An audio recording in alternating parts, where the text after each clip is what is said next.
les nucléaires civils que le Rwanda a signé avec une compagnie américaine, Holtec, c'est ça la compagnie, Holtec International Energy. Ils ont signé avec eux pour avoir l'énergie nucléaire civile.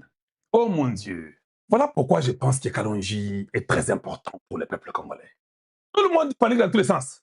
Oh non, maintenant, le Rwanda aura le nucléaire et c'est une voie vers le nucléaire, tout ça comme ça. Non, non, non. Non, non, non, non, non. Laissez-moi vous expliquer. Parce que vous n'aimez pas lire. Et vous allez comprendre. Et vous allez aller dormir calmement. Tout ce que le Rwanda peut faire qui est cadré dans l'accord, ce n'est pas interdit. Mais tout ce que le Rwanda fait en violant l'accord, il sera puni. C'est simple. C'est comme ça que nous, les Américains, nous sommes. La compagnie Holtec International Energy, c'est quelle compagnie? C'est une compagnie qui vend des petits générateurs qu'on appelle SRM 300. Ce sont des petits générateurs qui utilisent l'uranium à moins de 5% de l'uranium. Quand vous parlez de la bombe atomique ou ce n'est pas la bombe nucléaire, là, ça utilise à plus de 90% de l'uranium. Voilà. Maintenant, les SRM 300, ça se fait avec l'eau. Quand on parle du nucléaire civil et le nucléaire militaire, deux choses différentes. Le nucléaire civil est autorisé à tous les pays du monde entier. Oui, oui, maintenant ça va? Oui, oui. Tous les pays du monde entier peuvent avoir un nucléaire civil. Ce n'est pas interdit. Tous, sans exception. Est-ce que le Congo a besoin du nucléaire SRM 300 civil? Non, nous n'avons pas besoin. Pourquoi on n'en a pas besoin? Allez, écoutez-moi. On n'a pas besoin parce que nous, d'abord, nous avons le charbon. Deux, nous avons l'eau. On peut faire des chutes et consorts. Trois, on a les moulins à vent, comme on dit là. On a un fort vent qu'on peut faire les moulins à vent. Donc, nous n'avons pas besoin de SRM 300 pour que nous puissions aller régénérer le courant électrique. Le Congo a le soleil à un niveau incroyable, un soleil accablant. Donc, on n'a pas besoin du nucléaire électrique. Or, allons-y au Rwanda. Au Rwanda, ils n'ont pas un bon vent. Ils ne peuvent pas mettre les moulins là-bas, moulins à vent. Il n'y en a pas. Vous avez compris? Leur soleil, c'est un soleil mauvais, un soleil maudit. Ils n'ont pas un bon soleil comme au Congo démocratique. Même les panneaux solaires, c'est toujours compliqué. Ça vient, ça ne tient pas. C'est toujours comme ça. Ils n'ont pas de rivières pour avoir les chutes d'eau. Ils n'ont pas le charbon non plus. C'est les pays les plus pauvres au monde. Ils n'ont pas le charbon non plus. Maintenant, ils pouvaient profiter du barrage de Ruzizi, qui est à nous. Même le Burundi en profite. Si demain, nous disons que nous coupons le courant des Ruzizi, ils n'auront pas le courant. Ils peuvent chercher un petit générateur de SRM 300, qui est juste un petit générateur avec moins de 5% de l'uranium, pour trouver, régénérer les courants électriques.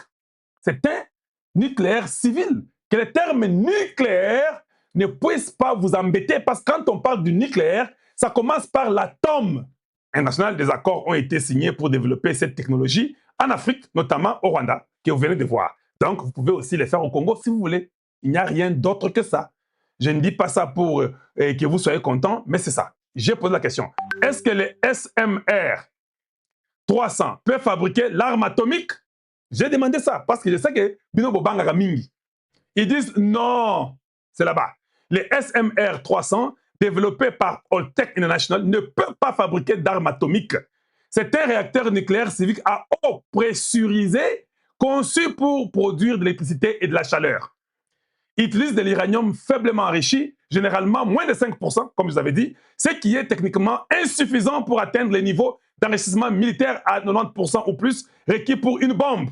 Voilà. Maintenant, par contre, au Congo démocratique, par contre, nous avons le nucléaire militaire qui a été suspendu, qui est à l'université de Kinshasa. Nous avons le nucléaire militaire. Et on en a parlé dernièrement avec la même agence, parce que nous pouvons avoir le nucléaire civil, qu'on n'a pas besoin. Tout ça, barrage et belé dans le Congo. Mais je sais qu'il y a un programme avec les Américains, ça je peux vous le dire. Les Américains sont en train de se détacher un peu de l'Europe. En Afrique, les États-Unis travailleraient avec le Congo démocratique. Je vous l'ai dit aujourd'hui. L'armée congolaise, j'ai des choses que je ne vais pas vous dire. Vous verrez l'armée congolaise, c'est que ça sera d'ici 24-36 mois. Les Américains vont vraiment investir au Congo. 500 milliards qu'ils vont déverser pour les compagnies chez vous là. Ça ne sera pas 500 milliards qu'on vous met sur le plateau, qu'un rebelle peut venir demain et puis dire que j'ai fait la guerre au Congo. Ça ne sera pas ainsi. Donc, le nucléaire congolais militaire peut être déclenché pour voir comment les mettre dans un endroit bien, parce que nous devons être une puissance militaire qui peut seconder les États-Unis s'ils ont un problème un jour avec le monde asiatique ou européen. Les choses peuvent changer. Ils ont besoin des partenaires en Afrique. Voilà pourquoi Trump pouvait dire que si les pays africains pouvaient s'unir, ils ont un potentiel incroyable.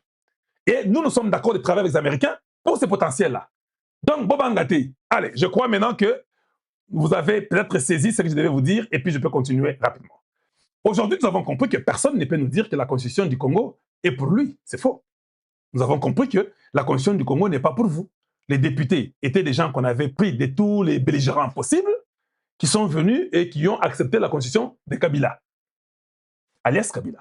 Mais ce n'est pas la constitution des Congolais. Donc aujourd'hui, si on a mon Nanzela, quand même, on a dit que non, ne sais pas ma constitution, ce n'est pas ta constitution. Tu n'as jamais élu quelqu'un pour qu'il aille te représenter pour coopter cette constitution-là. Donc la réalité est que la constitution sera changée. Elle sera pratiquement remplacée. Nous commençons à nous rendre compte que le temps de changer est passé. Maintenant, nous voulons qu'on la remplace. Et puis autre chose, même les prêtres catholiques qui parlent aujourd'hui ici, les prêtres qui disent que non, il ne faut pas changer la constitution comme ça, mais ils sont malades. Ils sont totalement malades. Kabila lui-même a dit que les prêtres étaient tous contre sa constitution. Alors, je vous pose une question. Si tu es contre une constitution, toi tu es prêtre, tu es Mbongo, tu es Chole, tu es Mouteba, au bout de la constitution, après 15-20 ans, tu viens te dire que non, je suis d'accord avec cette constitution-là. Qu'est-ce qui est arrivé dans ta vie? La seule chose qui est arrivée dans ta vie est simple. La seule chose qui est arrivée dans ta vie est qu'on t'a corrompu. Cela veut dire que les gens là, qui veulent qu'on garde la constitution là, sont les gens qui travaillent avec Kabila, alias Kabila. Donc c'est comme ça. Aujourd'hui, toute personne que vous verrez, que ce soit opposant à Anzala ou bien combattant Taba, qui vous dira que non, nous ne voulons pas qu'on touche la constitution, vous comprendrez que Moulongeshi vous a dit que non, cette constitution-là, qu'ils ne veulent pas qu'on touche, c'est la constitution de leur frère alias Kabila. Ils sont tous complices. Ils ont fait un truc qui n'appartenait pas au peuple. Voilà pourquoi ils vous disent qu'ils ne touchent pas à la constitution. Je suis peut-être le seul à avoir battu campagne pour l'adoption de cette constitution. Le seul à travers le pays, parmi ceux qui avaient rejeté la constitution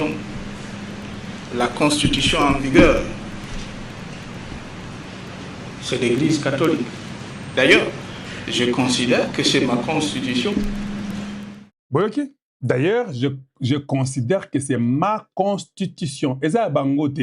Maintenant, quand quelqu'un veut aller garder la constitution de truc qui n'est pas la tienne, il a été clair, même les catholiques étaient contre, ou il a corrompu les catholiques, ça c'est une possibilité, les a corrompus pour qu'ils puissent accepter ce qu'il ne faut pas accepter. Ça c'est de 1. De 2, vous êtes constitué, ce n'est pas votre constitution. Nous, on croyait qu'on avait un président. Je vous dis, un espion à un niveau que vous n'avez pas l'idée. Moi, je croyais qu'on avait un président. Alors, suivons un peu ce petit documentaire, que tout le monde puisse écouter et suivre ce qui est arrivé en 2010. Donc, même la constitution qui dit que c'est pour lui là, ce n'est pas pour lui non plus. C'est la constitution d'autrui, ce n'est pas sa constitution. Comment c'est pour lui? Parce que même lui aussi, il ne pouvait rien faire sans avoir demandé à ses patrons à propos de cette constitution qu'il avait. Le maître et le fils. Le 30 juin 2010, la République démocratique du Congo célébrait 50 ans d'indépendance. Les chefs d'État étaient présents, même le roi des Belges était là. Mais malgré tout, la cérémonie ne commençait pas. Pourquoi? Parce qu'un homme n'était pas encore arrivé. Paul Kagame. Oui, tout un peuple attendait. Toute une république attendait. Toute une cérémonie historique était bloquée pour attendre l'arrivée du président rwandais. Ça, nous retrouvons Frédéric Codorier. Bonsoir Frédéric. Le défilé militaire a débuté avec plus de 2 heures de retard. Effectivement, plus de 2 heures de retard sur le programme officiel pour une raison toute simple, Michel, c'est que tout le monde, tous les invités, tous les chefs d'État, même le président congolais attendaient une seule personne, c'était le voisin, c'était le président du Rwanda, Paul Kagame, celui que vous avez pu voir lire un livre dans le premier reportage de ce journal télévisé. Il est tout simplement arrivé en retard, son avion est atterri avec 2 heures de retard à Kinshasa, le temps qu'il rejoigne la tribune officielle, eh bien le démarrage du défilé a donc pris beaucoup de retard, ce qui est tout à fait cocasse parce que c'était évidemment quelque chose de tout à fait impromptu et d'imprévu, et donc toutes les délégations officielles, y compris le roi Albert et la reine Paola, se sont retrouvées dans un grand hall du Parlement congolais, dans l'attente d'un signal, dans l'attente de l'arrivée du président rwandais pour pouvoir débuter les commémorations de tout à l'heure. Quelle humiliation! Le monde entier regardait. Et l'image envoyée était terrible. Comme si rien ne pouvait commencer sans Kagame. Comme si le Congo devait attendre l'autorisation implicite de son voisin avant de célébrer sa propre indépendance. Lors de la cérémonie de prestation de serment du président Yoweri Museveni, tous les invités étaient déjà installés et la cérémonie avait déjà commencé en présence du chef de l'État lui-même. Lorsque le président du Gabon est arrivé en retard, personne n'a interrompu ni retardé le déroulement de la cérémonie pour l'attendre. Les protocoles ont été respectés et l'événement s'est poursuivi normalement. Mais Joseph Kabila lui a dû retarder de 2 heures une cérémonie officielle pour attendre son maître. Simple retard diplomatique? Ou démonstration silencieuse d'un rapport de force? Et puis, des années plus tard, lors d'une émission sur Al Jazeera, Paul Kagame fait des déclarations qui alimentent encore davantage les interrogations. Laissez-moi vous corriger. Ce ne sont pas seulement ceux qui combattent dans le CNDP ou dans la soi-disant rébellion appelée M23 qui ont été associés au Rwanda ou à l'armée rwandaise. Même ceux qui sont dans le gouvernement aujourd'hui ont fait partie de cela. Il n'y a personne dans le gouvernement congolais, en commençant exactement par sa tête, qui n'ait pas d'association avec nous. Des propos qui poussent certains Congolais à se demander qui dirigeait réellement? Joseph Kabila prenait-il ses propres décisions? Ou recevait-il des instructions d'ailleurs? Maintenant, je vais vous poser la question. La constitution Oyo Kabila Zoloba Kezaï constitution naïe, c'est quelle constitution? Parce que son maître a dit que même ceux qui sont au top du pays là, il n'y a personne qui ne soit pas venu de nous. Ils étaient tous du CNDP, surtout Baouta, Bazaot Nabiso. Ça veut dire que cette constitution-là, que les gens le veulent ou ne veulent pas, nous la remplaçons.